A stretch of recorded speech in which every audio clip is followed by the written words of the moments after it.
Hello and welcome to Bubbles and Breakdowns, a space designed for you to show up as your beautifully imperfect self, where we dive into that good, that bad, and the oh so bubbly. I'm Ashley. And I'm Katrina. And we are finally going to dive into our take on our first Bubbly Book Club. Woo! Snaps all around. And we're discussing the anxious generation, how the great rewiring of childhood is causing an epidemic of mental illness by Jonathan Haidt. This book has sent ripples across the parenting world. It's been highlighted by major media outlets. In fact, I think I just saw him having a conversation with Prince Harry, ex-Prince Harry. So wild. Besties. And we can really see why now that we've read it. We're going to chat through what stood out to us, how it's reshaped our thinking about screens and how to parent our children, and even how we foster our relationships with technology. And if you all have had a chance to read it, which I hope you had, it is a heavy read. We'd love to hear your thoughts. Send us a note, comment on this episode. Let's keep the dialogue going because I do think this book has been a real change maker. So excited to talk about it. Totally. And change maker and eye opener. Yeah. I think one of the biggest things coming across is obviously the data Jonathan brings in is a little jaw dropping, at least for myself, especially about mental health decline with the rollout of smartphones. I've seen that in myself. You know, I think we've all at least gotten that that trap, and you're like, an hour of my life went by and I am, I don't even know what videos are being sent to me now. And I don't feel good doing that and wasting my time. So putting that in the hands of a 13-year-old or younger, because we're learning people are lying about their age because how easy to do on a screen, right? Right. It's a little scary. It is a little scary. And it's so interesting. I think in the book, the way it was described, that really, really resonated with me, especially being a very new parent, only having my oldest is 6, was that we are overprotecting them in the real world and we are underprotecting them in the virtual world. And so you look at that is so important. And in terms of when we were young, right, Ashley, we would maybe take our bike at 8 years old and go down the street or go around the neighborhood and go to the park out of sight of our parents. Totally. And I'd be gone for the day. Right? Almost that when the street lights come on mentality. Yeah. And when you're out on your own, you are left to figure things out. And this is what the book and all of the statistical evidence that Haidt and team have put together proves is that that time, even in the tender age of 7, 8 years old, of being alone and having to figure things out is critical to not only your mental health, to your point, but to your overall development and resiliency and being able to just function as an adult future forward. Absolutely. If you can't take risks, right? How do you know how to come back from them? How do you become resilient? It's important. It's imperative, right? And I think we don't see where the real dangers lie, right? I mean, of course, we want to protect our children or ourselves or anyone from crossing the street, right? But what about talking to a predator, right? Or seeing these images and these damaging videos or planting, way too mature material in their hands. And I think we've all succumb to 20 minutes on the iPad, right? Or take this for an hour, whatever, because that's the way life goes sometimes. And we don't know what they're looking at. No, I started to say, YouTube, get away from me. I can't, there's weird stuff. And it's funny. My daughter's like, why can't I watch that? I said, I just don't like it. Yeah. And that's where we land. And she's okay with that. But there really is, to your point, something about how are we protecting what our kids are viewing. And I don't think I'm doing a good job. Well, we can always do better. Yes. I think is what I learned from this book. Right. I think you may be doing markedly better than many, many people. And that's what this book really illuminated was that, it's pretty strong words to call something epidemic of mental illness. But when you look at the graphs and the charts, what you will definitely see, and the evidence just compounds after compounding, just continues to iterate, this great rewiring from 2010 to 2015 was when you went from the flip phone to the smartphone, where you arguably are holding the whole world in your hand as a adolescent. All access pass. All access pass. And yes, there's parental controls. There's ways to get around them. There's things that we don't know because we're letting these children develop an understanding of this device in isolation without parental guidance.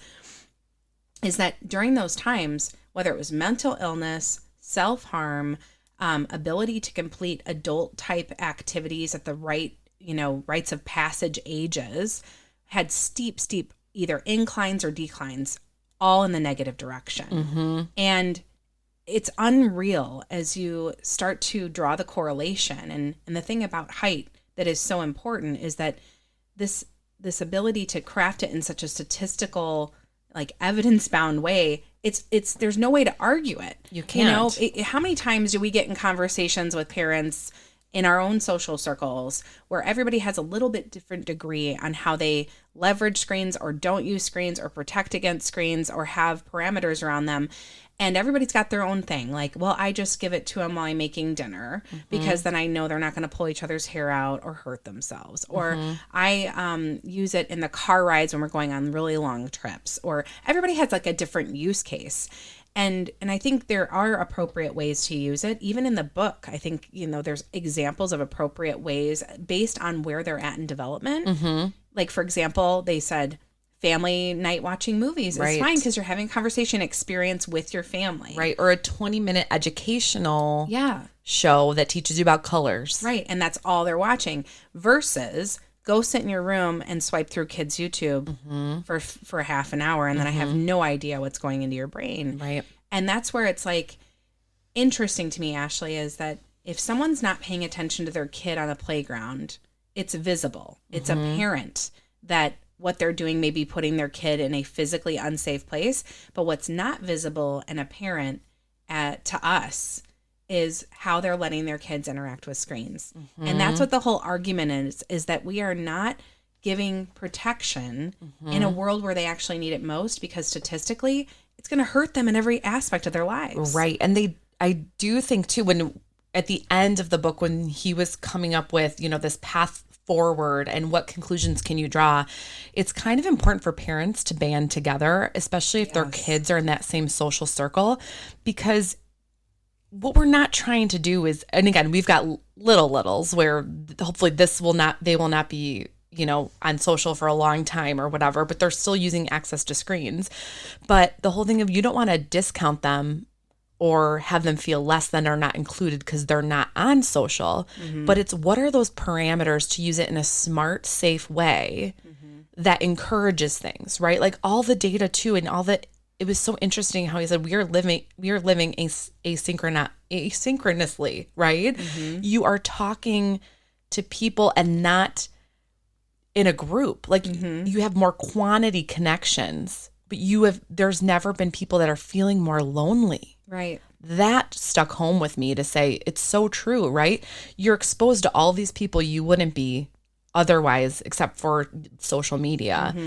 And if you're just scrolling all day, how do you know how to have a conversation in real life? Skills, soft skills are being abandoned, right? 100%. I've even had I'm trying to think 5-10 years ago, some of my friends were getting interns hired on, and different generation, right? They were raised with social a little differently than our generation, and even screens. And I remember someone was afraid to pick up the phone to call someone. Isn't that wild? Yeah. Wild. We don't want this to be a hindrance. I think technology, if used correctly, can really aid in our development, right? But that's the thing. We need to have a pulse on it, a beat on it, to ensure that it is that way, because no one wants to see anyone hurt from this. The mental health decline, all of it, it's very scary. And in one of these examples that Haidt brought up, it was, I don't know if it was his niece, I can't remember the exact relation, but they were looking at a video, I think. I don't know if it was YouTube or whatever. And this little girl gave the iPad back and said, you have to take it from me. Take it from me. I can't take my eyes off of it. She was playing a game. Yes. And it was so addictive.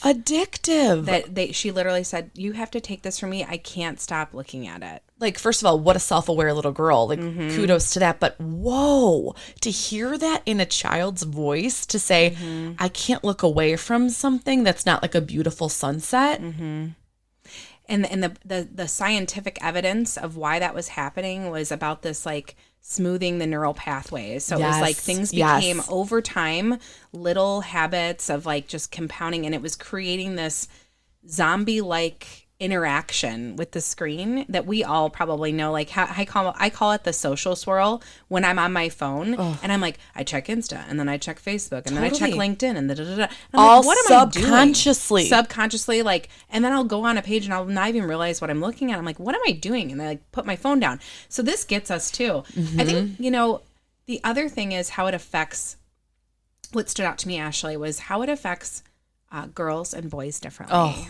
Because the girls, and this continues to be, whether it was the magazines we grew up with the unrealistic beauty expectations, or Teen Beat. Yeah, the Teen Beat, the 17, all those magazines.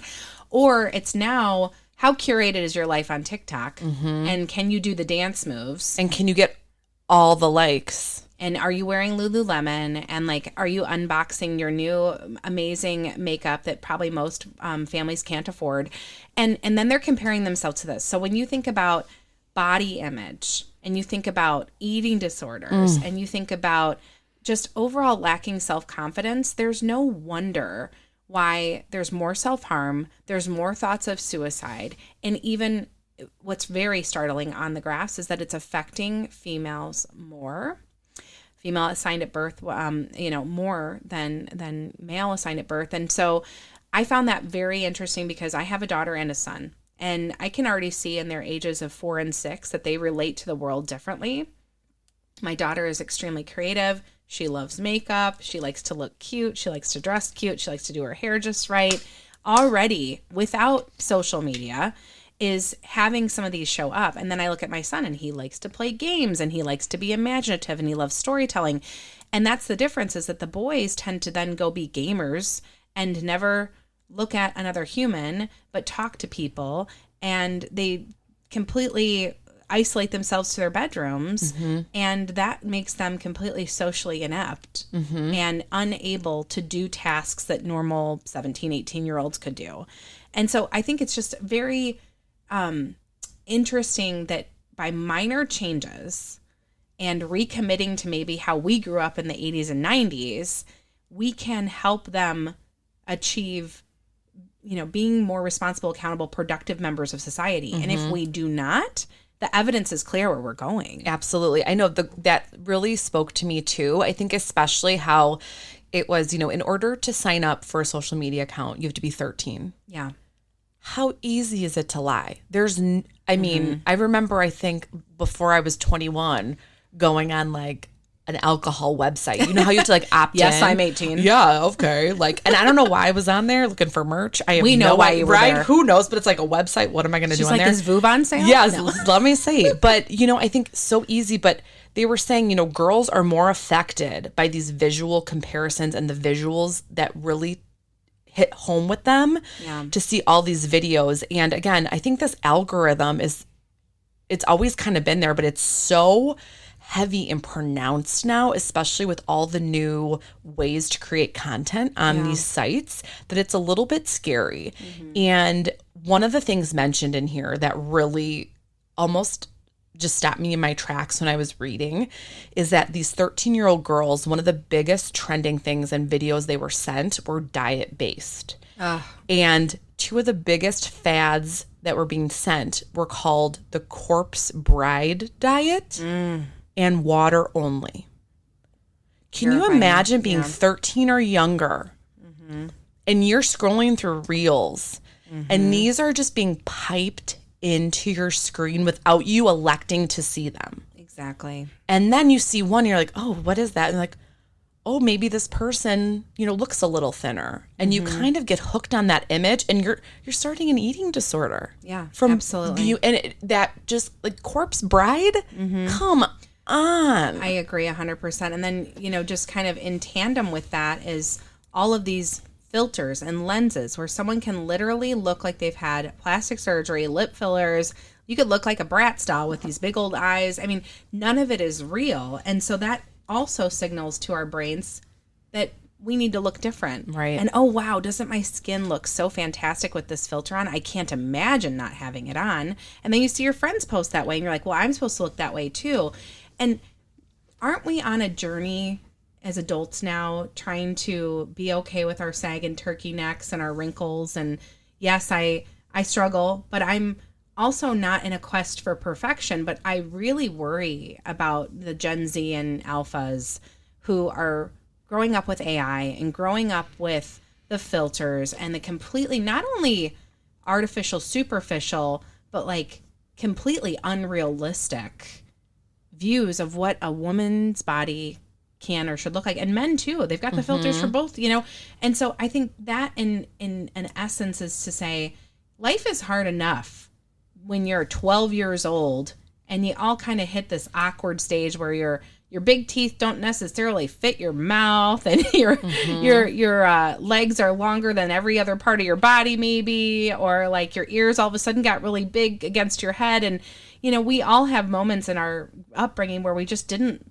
look that attractive, and it's already and maybe hard. We're still in it now. And maybe we still are. And maybe there was one or two perfect looking girls in your class. We all remember them. But like, we don't need additional ways to feel bad about ourselves. And I think that that's the biggest thing for me is in our journey of full acceptance of all of our unpolished parts, as we talk about a lot, is we don't need somebody telling our beautiful children that they should look different or that they're not good enough. Right. Because we're spending our time trying to make them feel the exact opposite. Totally. And I think too, looking forward of what would I even do when it's an adequate time to hand this to my child and say, you can get a social media account. I think one of the biggest things to another stat that really spoke to me, especially we were talking about how girls are different than boys and what they gravitate towards, is like, it was stated depression amongst women can be contagious.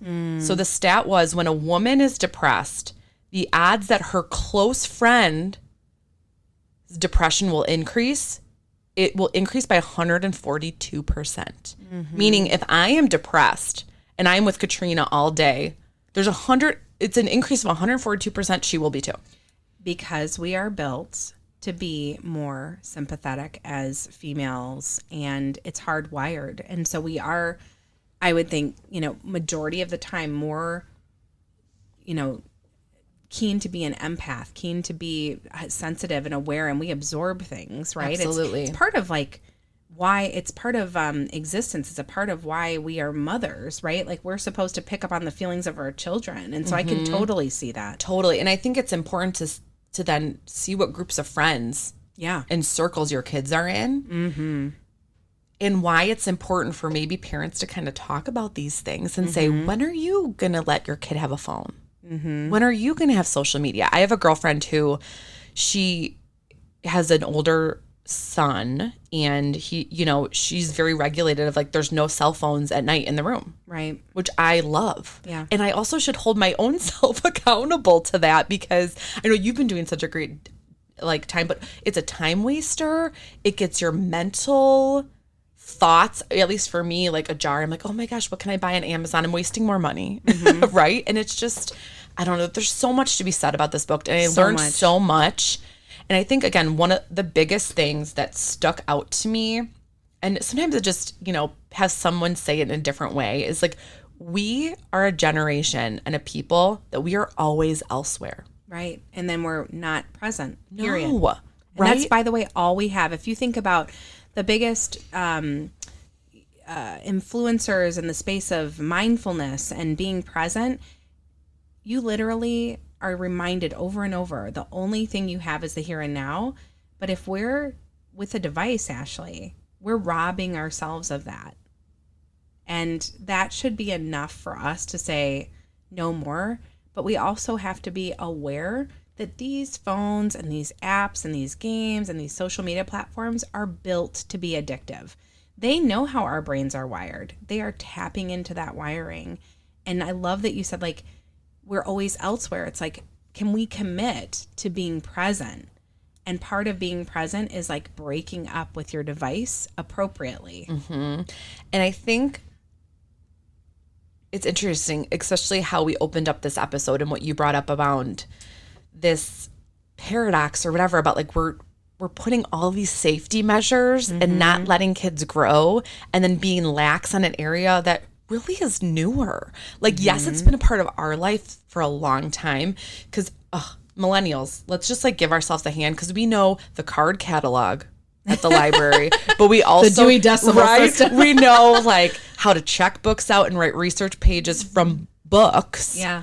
But we also now are becoming tech savvy. Like, we have seen it all. We're straddling two different generations. We are. But like to see it just ingrained now, right, in these next generations is, how are we going to make sure that this can aid to their development? Right. Not hurt them. Yes.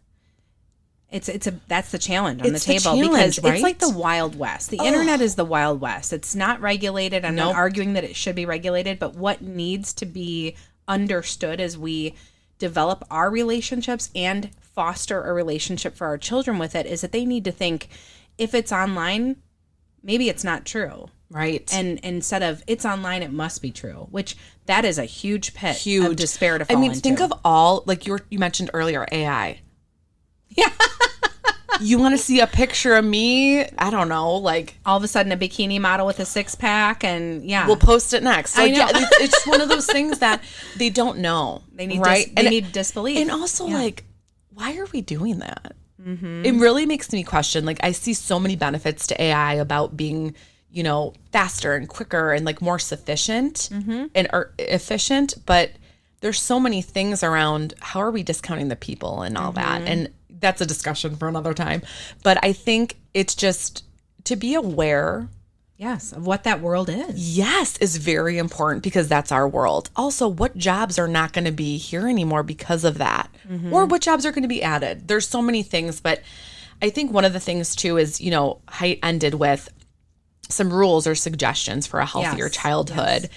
So I'd love to kind of put these out there, and then let's talk about how reasonable those are. Yeah, and also talk about some of the change that's already occurring out there. Or what we're going to do. Like, I haven't even thought of it that I have, but it's like, it's different to like really mindset and plan. Yeah. So what he's saying is there's a couple of rules here that we should enforce for a healthier childhood for children. Number 1, no smartphone before high school. I didn't have one. I think it's doable. I was 15 when I got a flip phone or whatever. My Nokia. Yeah, I had a Nokia, the dun, dun, dun, dun, dun, dun, whatever that is. It was like the green screen. It took me forever to text. T9. What was texting? Yeah, T9. Exactly. Number 2, no social media before age 16. I think this is critical. I don't want them out there getting... I mean, I don't even want social media for myself. I know. But I'm on it. Oh. And by the way, follow us. Yeah. Bubbles of breakdown. But you don't even have just to reflect on the 16-year-old age, I would even argue like maybe 18. Yes. I mean, our brains are still developing at a very rapid pace. Something that I learned back in high school, and it was my argument of why I was late to school all the time, was that you actually need more sleep during this time. By introducing social media, you're increasing the time they're going to be on a device. You're also decreasing their sleep. Absolutely. Then you're ingesting information about yourself that you're not even ready to fully comprehend because your brain's not there yet. It's not ready. 16 even, I would say, might feel a little young, but it's kind of that peer pressure environment. I think there's people with social media accounts much younger in the United States. For those of you tracking like this globally, Australia just banned anyone under the age of 16. And I'm like, well, that's a step in the right direction. We're also seeing this next one, which is phone-free schools. I have many friends who are teachers. Yep. And they would tell me that kids could sit there in class with their smartphones. And I'm like, that is crazy. I'm like, you should be able to rip that thing out of their hands and put it in a basket and they can't get it. Totally. Because I've heard of that too. Like, yes, leave it in your locker. Yes. Like, and I think, correct me if I'm wrong, they were a little bit more readily available due to school shootings. You know what? This is the thing about the real world and the increase of safety in the real world and the decrease of safety in the virtual. That is another illustration of that point. So what happened in the 80s and 90s was an increase of awareness and presence of sexual predators. Therefore, people started getting less comfortable letting their kids ride their bikes down the street. And then to your point of all of these awful mass shootings, people are fearful. Now, arguably, you don't need a smartphone with social media accounts and internet access, but you do have to find an appropriate device. There's some watches where you can communicate with your child at a certain age that are very limited. They don't have apps or games and things like that. So there are ways to achieve it. But I do think that you're right. I think the argument that we would hear from the teacher friends I have was that kids say, well, I need it because I'm expecting a call from my mom, and they would use that. The only way they could get rid of them is if like all the families band together. But now what we're seeing in recent weeks, Ashley, is full school systems in the state of Illinois where we live are saying no smartphones allowed in class. They have to leave them in their locker. And that is such an important move. And then, at the end of the day, they still have responsible adults in the school who are then bearing the burden of if there is a social safety, a physical safety issue, they are the ones accountable to make the moves, not the children. No. And let's be honest, that's how we grew up. And I mean, it's real. I get it. The fear is real, but the way we're handling it by handing them the whole world, arguably, and the internet in their hands is not the solution. I completely agree. And how you, I know you kind of mentioned briefly like the 70s and the 80s. And I think that's when this term safetyism was really coined, right? Just like this cultural belief in which safety becomes a sacred value. Like, I feel like that's my essence is safety. So, like, I am the person, as we've discussed before, that I will do anything I can to keep everybody safe. Yeah. And I think that's maybe, a result of how I grew up, of not feeling safe and trying to protect everyone as much as I can. But we gotta let people take risks. And after I read this book too, I've kind of noticed the way my children are even playing. I've kind of like, do I need to interfere here? Right. Because I'm always the one that's back. like, oh, don't do that. You could hurt your neck. I mean, but they need to figure that out. Otherwise, they don't develop body autonomy. Exactly. And they don't understand that that's not what I should do. Oh, I shouldn't jump off the couch because I might fall off and hit my head on the coffee table. My son recently fell off of a chair straight onto his head, and he had this huge goose egg. And I'm like, very upset, didn't like looking at it. I was very like, we could have stopped him. Of course, you go through all the things. But then at the end of the day, I go, now, you don't sit on your knees on a chair, do you, buddy? But you think about that. There's a time and a place. I mean, you got to make sure they don't cross the street unattended and da-da-da-da. But, like, let them be a risky on the playground. They need to assume some risk. And I think that leads to the next rule for a healthier childhood is far way more unsupervised free play and independence. Doesn't it give you a little bit of acid reflux of, like, but we have to lean into that fear. Absolutely. Because we have to remember the exchange we're getting is independence. Absolutely. And I think that's what we're trying to do. That's the point of parenting. Right? Is we are trying to raise resilient, beautiful humans who have the confidence to make hard decisions on their own and know about these risks because they've experienced them and try their best to navigate around them. Right. So if we never put them in that position to learn, they will fail. Exactly. And it's so interesting because there is a little boy in our neighborhood who we see riding his bike around at the age of 7, all by himself until the streetlights come on. And we were aghast. We were like, oh, his parents are just completely unaware. And like, how could they let him? Anyone could come up and grab him. All of the things I've been programmed to believe. After reading this book, I was like, wow. Maybe his parents are doing it right. And maybe they're brave enough to let him fail. And I think one of the hard things about this, though, too, is I remember a story. I don't know if it was a year ago, a few years ago, a little boy in Georgia was walking home. I don't know if it was from soccer practice, the store, something. He had to have been maybe 10 or 11. And people were calling the police. Yeah, because they're like, why would you let this little person out in this wild world? I think his mom got arrested. And I think for negligence. Yes, for negligence. So it's one of those things where how do we start support? I mean, of course, you're going to always care for a child. Of course. Right? And but I think there's a medium. And this is the thing. Where we grew up, I mean, our neighbors were connected. So there's also this part of like mind your own business that's happened in suburban America where it's like, don't ask, don't tell, not my kid, not my problem. Back in the day, everybody's kids were everybody's problem. They had a pulse. They did. They'd be like, oh, Katie just went riding her bike down the street. Liz just wanted to let you know I saw her. Or, hey, call me when you see Katie come around the corner. She's taking a ride around the lake. That's the kind of network that we would develop.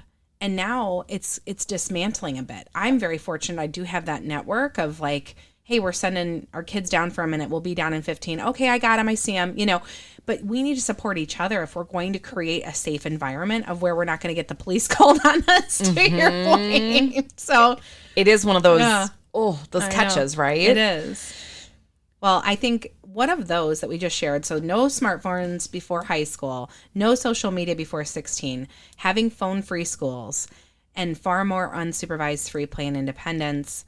Which one of those do you think will be the easiest or the hardest? I'm curious. And then maybe we can go back and when our kids are these ages, we can like hold ourselves to it and be like, "Ooh, were we right or wrong?" In 10 years, please listen in for a reveal. No, I think one of the biggest things is, at least for me, is this independent free play. And I don't think I realized how important it really was until sometimes it takes me just someone saying it differently or reading even this data to say like, no, you're shaping the person that's going to fly your nest, right? Yeah, and like leave you, and you want to give them all those things. So for me, this free play of just letting them figure it out, be bored, use that imagination, pivot, be resilient is something I am going to do a lot more of. But I think the one thing too, social media, I feel like I can't even think about yet. I know, right? Like cross that bridge when we get there, kind of thing. Yeah, but as far as like cell phones,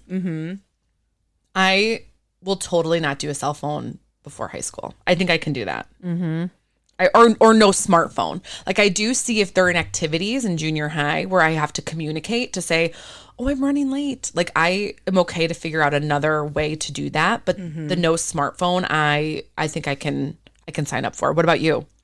Yeah, no, I tend to agree a little bit. I think the hardest one for me will be phone-free schools. And I say that because it's going to be dependent upon what the district does.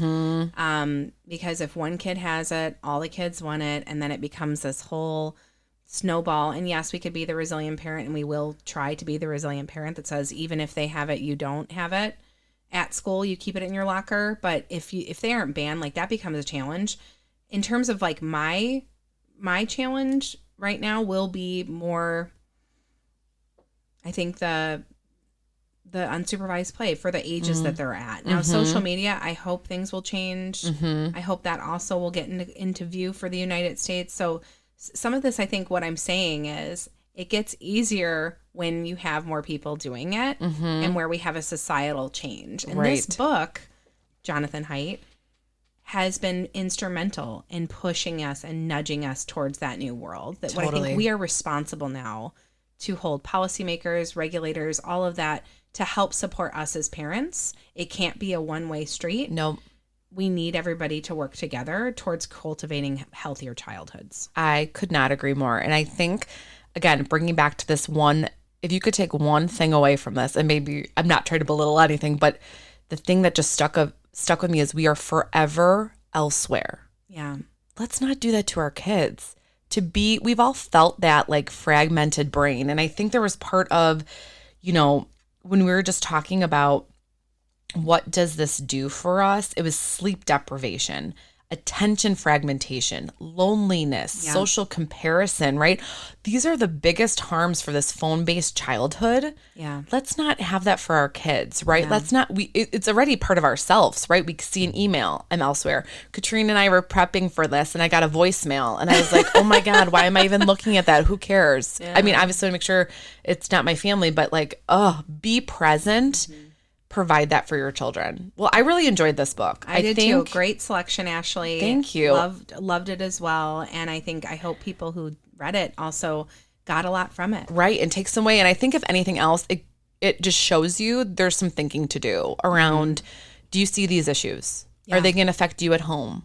Not even just for your kids, but for yourself and for people you know. Right. Right. And come up with a plan, act on that plan, because we just want to make ourselves better, and we don't want technology to be a hindrance. But, well, thanks for coming along for this book.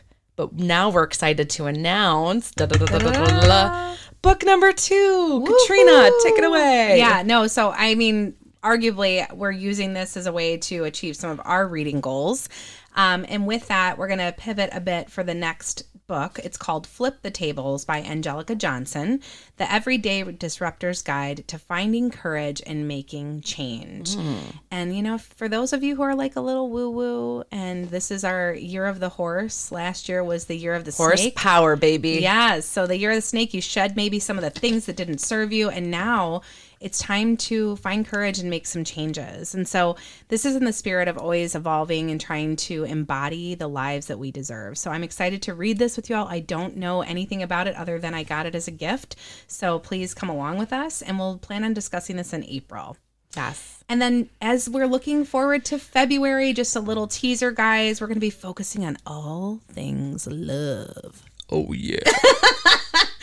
In honor of Valentine's or Galentine's, whichever one you celebrate, we will cover topics like love languages, manifesting your partner, and of course, we can't argue this one enough, the importance of female friendship. So with that, remember, after every breakdown, don't forget the bubbles. Thanks for joining us. And don't forget, if you love us, in the spirit of love, don't forget to rate, review, subscribe, follow us on Insta, drop us a DM, whatever you want to do. We really appreciate the support, and we'll catch you later. Cheers. Bye.